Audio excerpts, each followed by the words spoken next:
evangelios tienen, llamémoslo así, una tesis sobre Jesús o una idea teológica que desarrollan durante todo su escrito. Voy a ir detrás hacia adelante porque como hoy es Mateo, para dejarlo de último. San Juan, por ejemplo, nos trae la llamada teología descendente-ascendente. Jesús, que es el enviado del Padre, entonces desciende del cielo, se encarna, cumple su misión y es glorificado volviendo al Padre. Por eso Jesús va a decir, y llegó la hora de volver al Padre. San Lucas nos muestra la teología del ungido. Jesús es el ungido del Padre. Y por eso vamos a encontrar allá en el capítulo 4, en la sinagoga de Nazaret, aquel cumplimiento de la promesa de Isaías. El Espíritu Santo está sobre mí porque me ha ungido para llevar la buena noticia a los pobres, la liberación a los cautivos, etcétera, etcétera. Entonces es el ungido por el Espíritu Santo. En San Marcos es el Hijo de Dios. Por eso lo primero que va a decir San Marcos es comienzo de la buena noticia de Jesucristo, Hijo de Dios. Y entonces lo que va a hacer San Marcos es demostrar por qué Jesús es Hijo de Dios. A través de sus signos, especialmente el gran signo que es la cruz. Por eso en la cruz el centurión romano va a decir, verdaderamente este hombre es el Hijo de Dios. Ahí es la conclusión, la tesis. Y San Mateo es la teología del Emmanuel. Por eso comienza con el cumplimiento de la profecía de la doncella. Cuando Jesús es concebido y luego viene el sueño de José y todo esto, termina diciendo el evangelista, y esto sucedió para que se cumpliera la escritura que dice, la Virgen concebirá y dará a luz un hijo y le pondrá por nombre Emmanuel, que significa Dios con nosotros. Y entonces todo el desarrollo del evangelio será mostrarnos que Jesús es un Dios con nosotros, un Dios encarnado en el tiempo y en la historia. Y por eso concluye con este versículo 20 del último capítulo, que es el 28, diciendo, yo estaré con ustedes todos los días hasta el fin del mundo. La traducción más exacta sería hasta el fin de los tiempos, es decir, hasta que dure la temporalidad. En otras palabras, es el Emmanuel. Concluye como comienza, diciendo lo que es el Emmanuel, que es un Dios que está con nosotros, que aun cuando asciende, se queda con nosotros porque es el Emmanuel, el Dios con nosotros en el tiempo y en el espacio. Aunque retorna a la eternidad, aunque es eterno, se ha quedado con nosotros en el tiempo y en el espacio. Y por eso dice, todos los días, tiempo, hasta el final de los tiempos, hasta que dure este tiempo, hasta que dure la temporalidad. Entonces es el cumplimiento de esa promesa. Jesús es el Emmanuel, el Dios que se ha encarnado y se ha quedado con nosotros todos los días hasta el final de los tiempos. Y a esto nos quiere llevar esta palabra de hoy, a reconocer a un Dios que se nos ha dado a conocer, se ha metido en nuestra historia y nuestro tiempo y se ha quedado con nosotros. Por eso celebrar el misterio de la Santísima Trinidad es celebrar un Dios que no se quedó en lo eterno, sino que se ha metido en el tiempo. De hecho, cuando se estudia el misterio trinitario, que lo vamos a encontrar como misterio de Dios, el misterio del Dios uno y trino, el misterio trinitario, en los compendios dogmáticos, dicen que hay unas misiones, porque es que profesamos con el misterio trinitario, que Dios es uno solo, ¿cierto?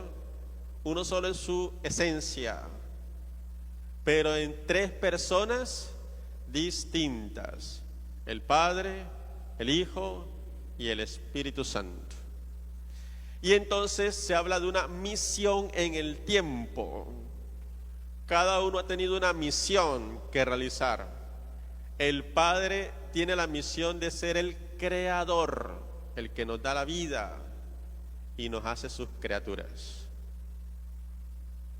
El Hijo es el redentor, es decir, el que muriendo en la cruz y resucitando, ahora nos devuelve esa vida perdida por el pecado y la sobreabunda, porque ahora es vida y vida en abundancia, vida eterna. Por eso ha resucitado y ya no muere más. Y además nos ha hecho partícipes de su resurrección, dándonos el don de la vida eterna. Por eso dice San Pablo en la segunda lectura hoy: recibimos el Espíritu que nos hace decir Abba, Padre. Somos hijos de Dios y como hijos del Eterno, ahora también somos eternos. Y el Espíritu Santo tiene la misión de santificarnos. Es el santificador. Entonces, podríamos decir Padre, Hijo, Espíritu Santo, podríamos decir el Creador, el Redentor y el Santificador, y perfectamente estamos diciendo bien, porque nos estamos refiriendo a la misión que cada uno ha realizado. Y esa misión tiene una cronología, si queremos entenderlo así. Va de un tiempo a cierto tiempo. La misión del Padre va desde la creación hasta la encarnación. La misión del Hijo va desde la encarnación hasta la ascensión. Y la misión del Espíritu Santo va desde el Pentecostés o la efusión del Espíritu hasta el final de los tiempos. Ellos están siempre con nosotros, los tres, han estado siempre. Pero en el tiempo, en la historia, han actuado en unos tiempos concretos, o uno ha asumido el protagonismo, por decirlo así. El Padre desde la creación hasta la encarnación, el Hijo desde la encarnación hasta la ascensión y el Espíritu desde Pentecostés hasta el final de los tiempos, hasta que dure este tiempo. Entonces, ¿de qué nos habla eso? De un Dios que se ha revelado en la historia, de un Dios que está con nosotros en cada acontecimiento, en un Dios que está con nosotros en el suceder del tiempo y que transforma ese tiempo en historia de salvación. Es lo que en griego se le conoce como del cronos al kairos. El cronos es la sucesión de las horas y el kairos es la acción de Dios en ese tiempo, en esa historia. Y la palabra de hoy, o el misterio que hoy estamos celebrando, nos debe llevar a eso, a confesar nuestra fe en un Dios que está con nosotros en el suceder del tiempo, que no está ausente, sino que en cada minuto, cada milésima de segundo, ahí está Dios con nosotros, en los momentos buenos como en los momentos difíciles. Miren que esta comunidad de San Mateo, o esta comunidad de los discípulos, es una comunidad herida, fragmentada hasta cierto punto. El Evangelio nos muestra unos elementos que nos hacen pensar eso. Dice, especifica el número, no dice nada más y los discípulos fueron al monte que Jesús los había citado, no, dice, y los, ¿cuánto? 11, muy bien. Y los 11 se dirigieron al lugar donde Jesús los había citado. No era un equipo de fútbol, es la comunidad de los discípulos, que no son 12, ahora son solamente 11. ¿Por qué? Porque hay uno que ya no está. Entonces nos habla de una comunidad que se fragmentó. Uno se fue, como puede pasar en nuestras comunidades. Hay quienes van y regresan, hay quienes van y no vuelven. También dice, bueno, no dice, pero entendemos por la experiencia de la resurrección que ya había acontecido también no solamente la traición de Judas, sino la negación de Pedro. Es decir, que dentro de los 11 hay uno que lo negó y hay 10 que se dispersaron. Bueno, 9, porque dice que el discípulo amado estuvo ahí firme, si lo reunimos con el Evangelio de San Juan. Pero en San Mateo todos se fueron. Entonces quiere decir que hay uno que no está, que hay uno que lo negó, que hay 10 que se dispersaron. Insisto, si lo asociamos con otros evangelios como San Juan, tendríamos que decir que hay uno que no cree hasta no ver, como Tomás. Y concretamente el evangelio de hoy, ¿qué dice? Que aunque se postraron, habían algunos que todavía dudaban. O sea que también es una comunidad que la fe está así. Unos sí, otros no. Unos más o menos. Esa pequeña comunidad, creería yo que no se distancia mucho de nuestras actuales comunidades, ¿cierto? ¿O nada más eso pasaba en ese entonces? No. Hoy también en nuestras comunidades tenemos eso. Quienes se desaniman y se van, o se escandalizan y se van. Quienes traicionan al Señor, quienes niegan al Señor ante el mundo, quienes dudan, quienes se acobardan, quienes se dispersan, quienes se separan. Es decir, está hablando de una comunidad tan real como la nuestra, de unas circunstancias históricas tan reales como las nuestras.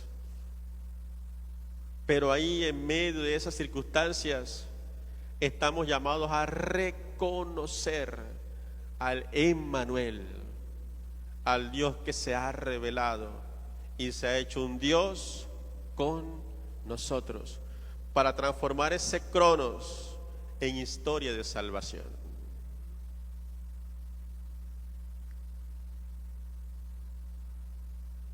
La Dei Verbum, que es un documento del Concilio Vaticano II, dice que Dios nos habla de muchas maneras, y una de esas maneras es en los acontecimientos, y que por eso estamos llamados a hacer lectura de los signos de los tiempos. Y a partir de ahí, Concilio Vaticano II, la Iglesia comenzó a hablar con más énfasis en eso que se llama la lectura de los signos de los tiempos. ¿Han escuchado hablar de eso? ¿Qué es eso de la lectura de los signos de los tiempos? Es como el chapulín colorado, tener las antenitas de Bilín bien afinaditas para captar la presencia de Dios. Que aunque visiblemente no lo veamos, valga la redundancia, tú puedas, por la gracia de la fe, percibir que Él está contigo, que Él está presente. Por eso, más allá de las circunstancias de esta pequeña comunidad, yo quisiera quedarme en algo hermoso, y es, uno, que fueron a la cita. Parece ser que ya Jesús les había dicho dónde encontrarse, ¿no? Y ellos aún con miedo, aún con vergüenza por haberlo dejado, aún con culpa por haber dudado o haberlo negado, aún fragmentados, aún dolidos, van al encuentro con Jesús. Y además, que es lo más hermoso de este evangelio, lo reconocen como Dios. Reconocen que ese que está delante de ellos, que ha sido su maestro, que caminó con ellos, que comió con ellos, es Dios. Y por eso hacen un gesto de postración, que en últimas, ¿qué es? Adoración.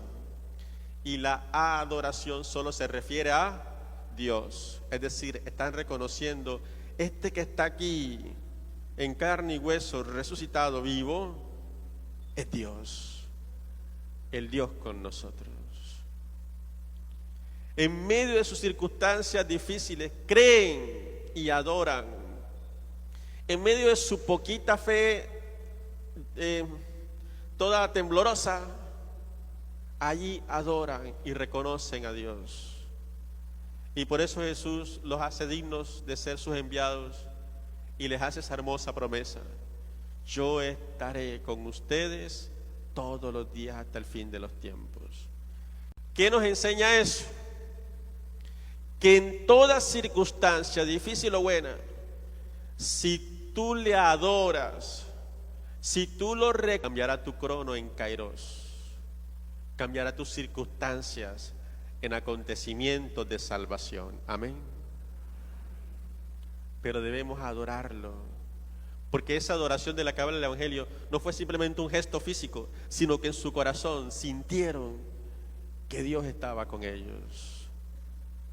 No sé cuál es tu circunstancia hoy, si estás firme en la fe, si todo va bien, o si estás ahí dudoso, si te sientes temeroso, si tal vez has traicionado al Señor, si te has querido ir, no sé.